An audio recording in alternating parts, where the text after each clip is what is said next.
정청래 당대표의 개회선언으로 제182차 부산 현장 최고위원회를 시작하겠습니다. 제182차 부산 현장 최고위원회 회의를 개회합니다. 우려했던 바가 또 현실이 되었습니다. 황교안 전 법무부 장관도 영장이 기각되고 박성재 전 법무부 장관 영장도 기각되었습니다. 아무리 생각해도 이해하기 어려운 일입니다. 내란 잔재 청산을 위한 국민들의 열망이 높은데 조희대 사법부가 걸림돌이다라는 생각을, 그 의심을 지울 수가 없습니다. 점점 그런 생각이 많이 듭니다. 내란 청산에 대한 반격이 아니길 바랍니다. 검찰 또한 집단항명 등으로 검찰개혁에 대해 반대하고 있는 것은 아닌가, 그런 생각을 또한 지울 길이 없습니다. 법무부에서는 보직해임, 인사조치, 징계 회부 등을 신속히 해야 할 것입니다. 개혁은 혁명보다 어렵다고 합니다. 개혁에는 항상 저항이 따릅니다. 개혁에 대한 저항을 신속히 진압하지 않으면 개혁에 저항하는 세력들이 점점 더 준동할 것이라 생각합니다. 2025년 이 땅 대한민국을 살아가는 우리의 이 시대의 과제는 분명히 말씀드립니다. 내란 청산과 이재명 정부의 성공입니다. 이재명 정부의 성공을 방해하고 내란 청산을 방해하는 사람들은 내란 옹호 세력이다라고 말해도 할 말이 없을 겁니다. 더불어민주당도 신속하게 이 개혁에 대한 저항을 진압하는데 모든 역량을 집중하겠습니다. 감사합니다. 저는 지난 시당위원장 취임 과정에서 부산 탈원이라는 막중한 의무를 맡았습니다. 저는 취임 인사에서 부산의 재도약, 이재명 정부의 성공을 위해 단 한순간도 멈추지 않겠다고 다짐했습니다.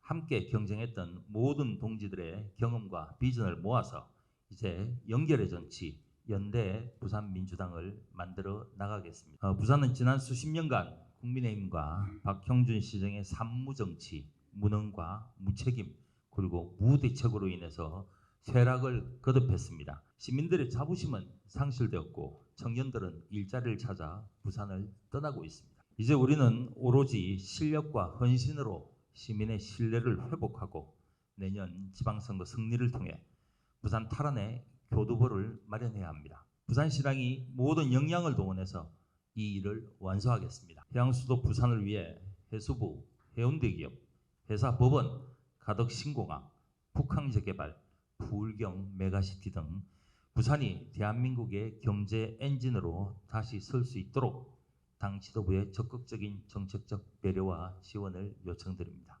2026년 첫 예산부터 부산 탈환을 위한 부산 현안 예산 반영에도 모두 힘을 모아 주십시오. 다시 한번 최고위원회 부산 개최에 감사드립니다. 우리 부산시당은 원팀으로 똘똘 뭉쳐서 국민의힘의 산무정치를 심판하고 부산 탈환을 반드시 이뤄내겠습니다.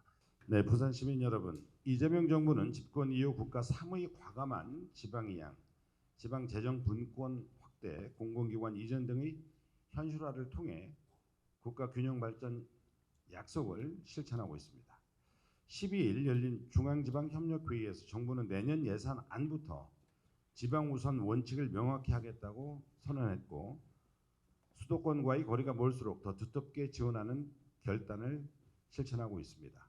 특히 지역균형발전 특별회계 자율계정을 3조 원대에서 10조 원대로 대폭 확대한 것은 지방정부가 스스로 시민들의 미래의 삶을 설계할 수 있는 통로를 넓힌 자치분권의 중대한 전환점입니다. 부산은 이재명 정부의 균형발전으로 가장 크게 발전하는 도시가 될 것입니다. 이재명 정부는 해수부와 산하기관 HMM과 같은 해운기업 이전을, 부산을 세계 최고 수준의 해양 인프라를 갖춘 해양강국, 해양수도로 육성하고 있습니다. 부산의 미래는 이재명 정부의 치밀한 계획과 빈틈없는 실천 속에서 시민의 삶과 산업의 지속성 위에 다시 세워질 것입니다. 부산 시민 여러분께서 이재명 정부의 약속과 실천을 애정어린 격려와 응원으로 봐주시고 부탁드리며 우리 민주당이 부산을 또 부산 발전에 부산 시민들의 삶에 책임질 것을 약속드립니다.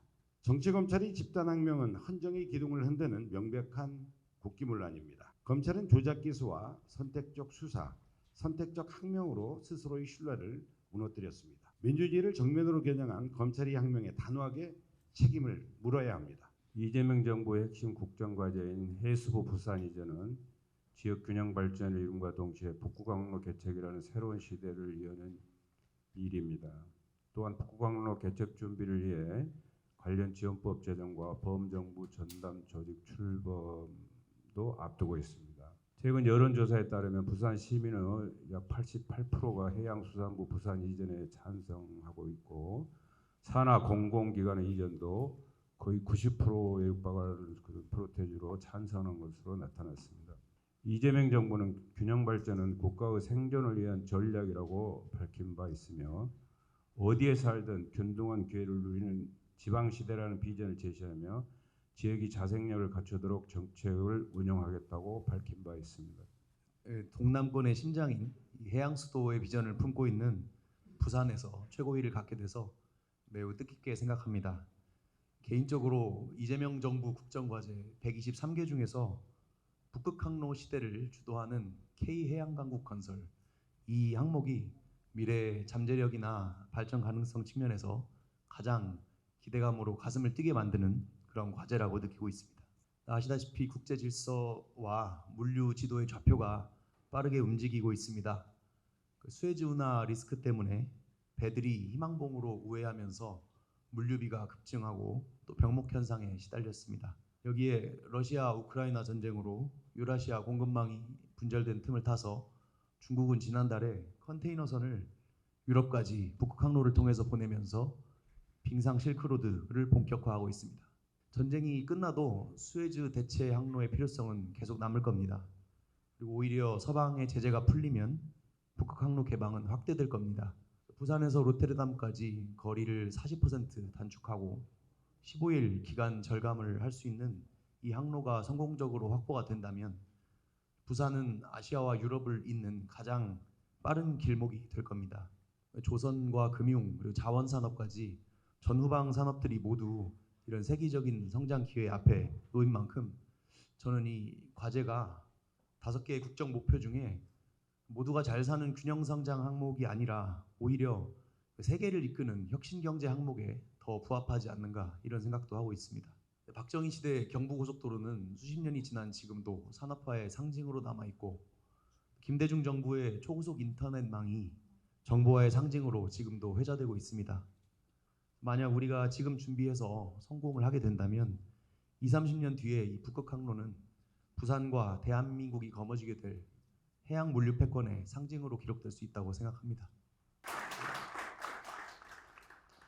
이것으로 회의를 마치겠습니다.